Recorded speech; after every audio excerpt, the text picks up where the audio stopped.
ada dua.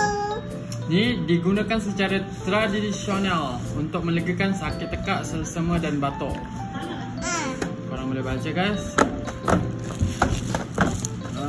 Okey, kalau untuk dewasa 2 semburan 3 kali sehari. Arahkan semburan ke tekak dan tekan pump. Elak tarik nafas semasa semburan. Best guys, benda ni korang boleh cuba. Kalau korang ada batuk-batuk yang berpanjangan tu, try Estia pakai ni. So dia punya botol macam ni guys, sangat cantik. Dia punya rasa bila korang sekali pump tu ada rasa angin-angin. Macam kita makan gula angin-angin tu, sedap.